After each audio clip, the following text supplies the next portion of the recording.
actually question number one, like what use is if 80% of the rest actually would also stand up, raise their voices if the diaspora itself, the opposition is in fact weak, and then the question actually about the sacrifice, and that actually maybe could the other ones who have not been addressed think of answering. Also die Frage, die jetzt sozusagen nicht direkt an diese drei Leute ging, war ja die Frage nach dem Zustand der Opposition. Was würde es bringen, wenn die restlichen 80%, also die schweigende Mehrheit oder ja, die 80% sich auch noch bewegen würden und nicht nur 20% aktiv wären in dem Zustand, in dem die Diaspora, in dem die Opposition ist, sehr schwach, und dann die Frage nach der eigenen Opferbereitschaft.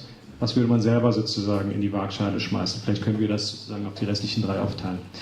So everybody's... Alright, so maybe we just start in that order. Abdurrahman first, Habtum, Khaled, and everybody else. Of course, you can also answer or jump in whenever you feel to. Okay. Is it me? Yes, it's you. Okay, I think in answering the question, which is very important, I will come back to the issue our sister here raised. When we are seeking change because we want something better to what we have now. In most cases, in Africa, in the failed states, what happened was people confined the entire problems of their countries within the dictatorship that existed. Once the dictatorship was removed, the major problems that was known and unknown came up. And they were not prepared to tackle it, so they failed. Somalia is an example. Congo, Kinshasa, or Zaire previously is another example. And you count any failed state, Afghanistan, any failed state in the last 20 years, they failed because they assumed all the problems would go once the dictatorship goes. So, number one, we need to be very clear. We have to prepare for what comes after the dictatorship. And if that is to happen, because challenging dictatorship, by the way, is far more easier than facing the challenges that comes up post-dictatorship, after the deposition of the dictatorship. Now, if we prepare ourselves, not just to remove the dictatorship, but also for post-dictatorship, that will be the best thing to do. And it will give you some guarantee, not 100%, there is nothing 100%, but at least some guarantee. And that includes nurturing democracy within ourselves. Earlier, Khalid was mentioning there is so much intolerance within the opposition group. And I always feel, some people may kill me over this, but the continuation of the current dictatorship in Asmara is a blessing in disguise, because the alternatives we have is disastrous. So there is an issue of democracy within the opposition groups that seeks to replace the regime or remove the regime. Number two, the means of struggle. This is also crucial. If you use violent means to remove a dictator, you end up with violence. That's what happens in almost every country. Three consequences comes from violence. Consequence number one, replacement of dictatorship by another dictatorship. Example, Uganda, Mussolini. Consequence number two, the creation of mini dictatorships. You remove one dictator to be replaced by several mini dictators. Example, Libya. Every brigade has its own territory that it controls, it abuses human rights. No, they are accountable to no one except to the brigade leader. That's the violence. Now, I'm not questioning the legitimacy of their reaction to the violent regime or dictatorship. That is legitimate. But I'm also telling you the means, the methods used to tackle the dictatorship defines what happens after the dictatorship. The third consequence, and the final one, is the example of a total anarchy or failure, because some people probably love anarchism. So a total failure. An example of that is Somalia. Another example is Syria. It's about to become one, where you would have the struggle between dictatorship and pro-democracy forces or the people turns into what is called identity politics. So people fight one another on the basis of their religion, region, ethnicity, and so on. And that creates a almost like long-lasting problem. An example of that is Lebanon. Lebanon, even though their civil war, which was identity-based, lasted only for about 15 years, 1975 to 1990. Since 1990, they have something called the Taif Agreement, which is a Saudi city where they had the agreement. However, to this day, the parties, the sectarian parties in Lebanon, are more powerful than the state itself. So the state becomes weaker than the sectarian party.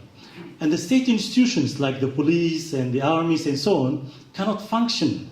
So the state becomes not only fragile, but a fertile ground for conflicts internally and external conflicts. So for example, when Saudis and the Syrians fight, they fight it over Beirut, inside Beirut. They have their client parties, they fight for them, and whoever wins, then they've won. So because of this, it's very important for us as Eritreans, and we are not really immune to all these kind of consequences. We need to define the means of struggle. And in my view, it has to be a peaceful, people-centered means of struggle that utilizes tools such as media, diplomacy, economy, like the 2% and others that the regime relies on, and so many other tools. And of course, you can always invite the army, the institutions of the state, not the parties, not the militias, but the institutions of the state, the security institutions of the state, like the intelligence services, the police, the armies, can always be called upon to support the removal of the dictatorship. Thank you.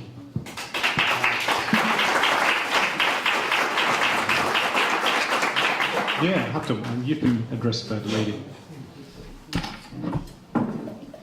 What do you mean? Okay.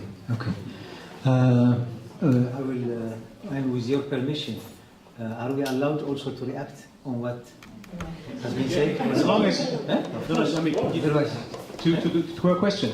To her question first. Yeah, question. Okay. And as long as you keep it brief. Okay.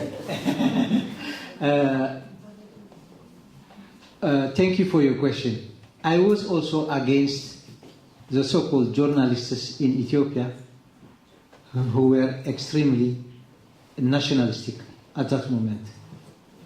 But you said because of your experience, you were happy that the so-called independent journalists inside Eritrea were hiding the truth.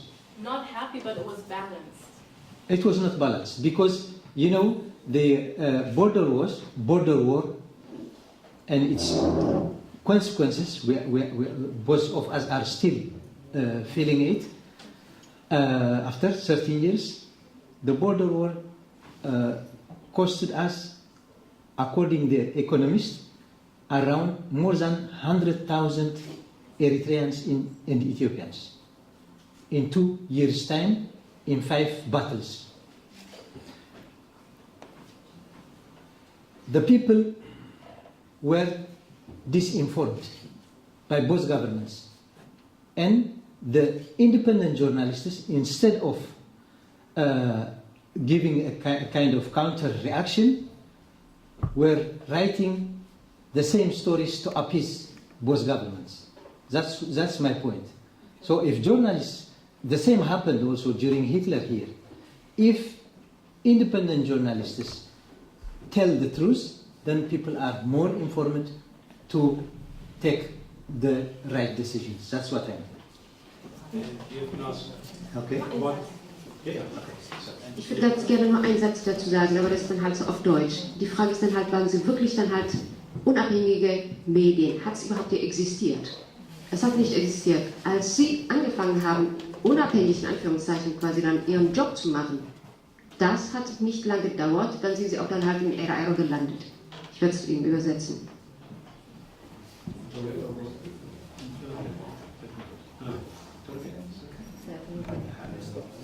You might want to answer Radio Asena question before.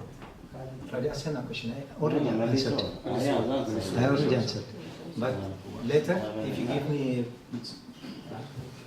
Okay, dann jetzt Khaled. I will start giving a comment to Haftom as well. I mean, because working as a journalist inside Eritrea,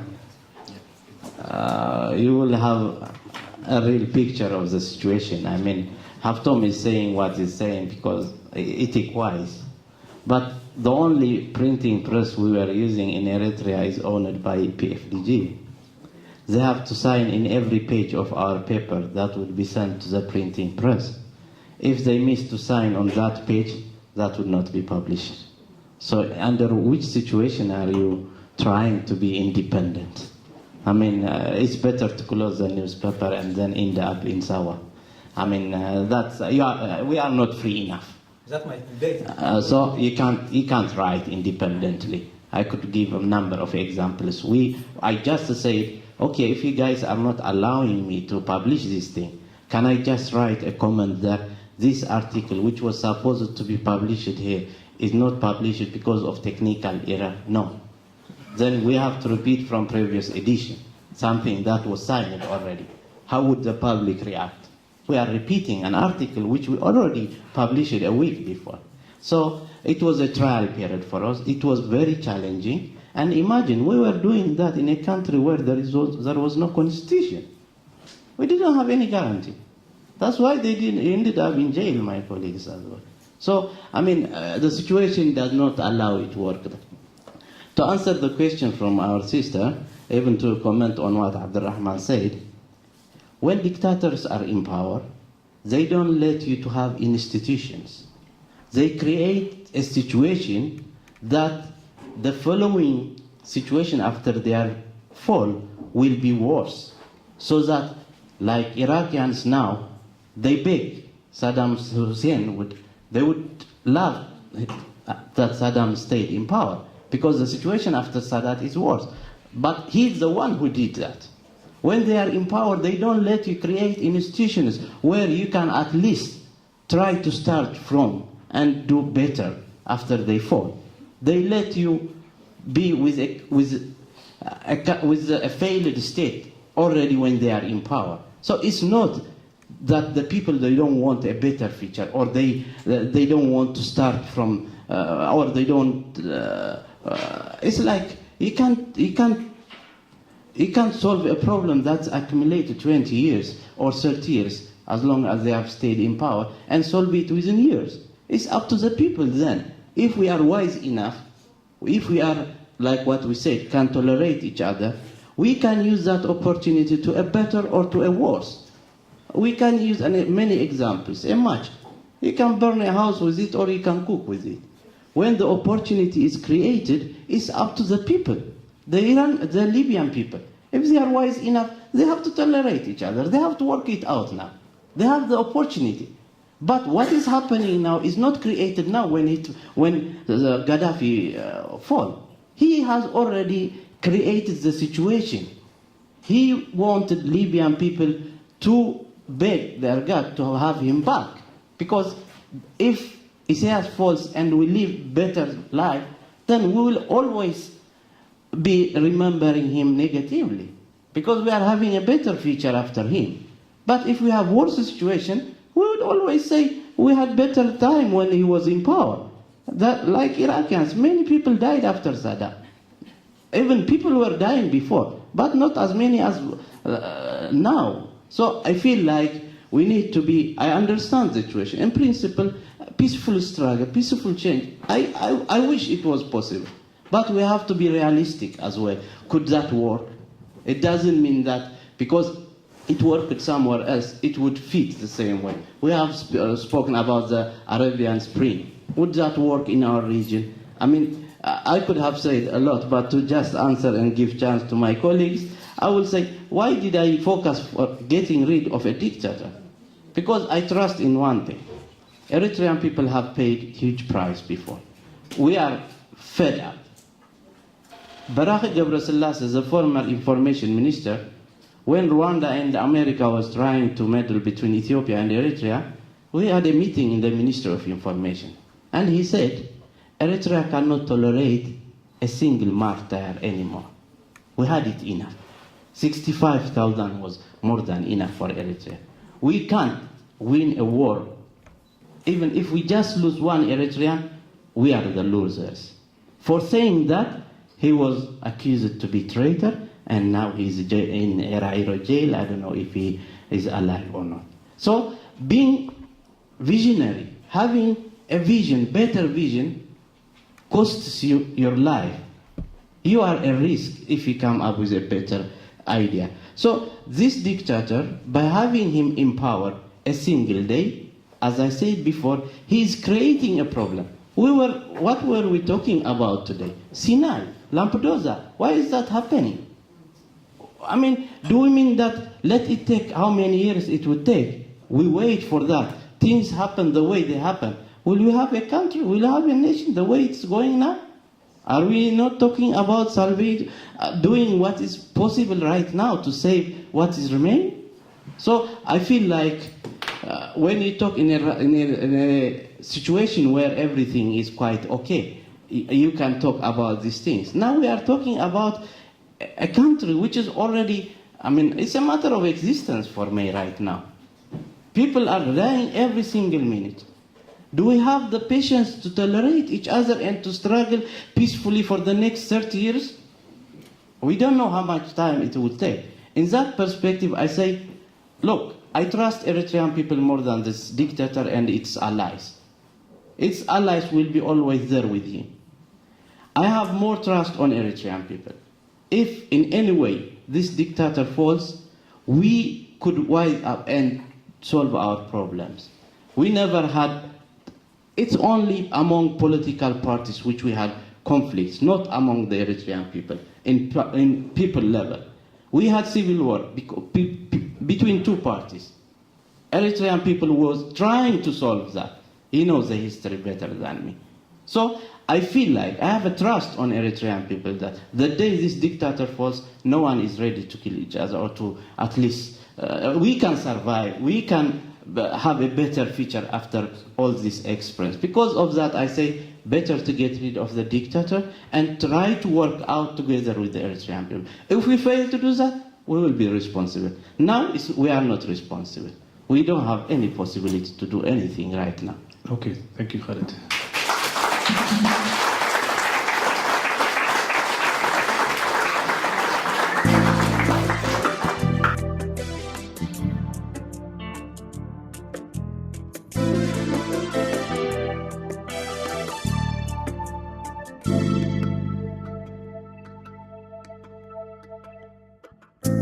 علمتي تنكل أحوات لوحات مسلتي كم بحالي وتحق لبسان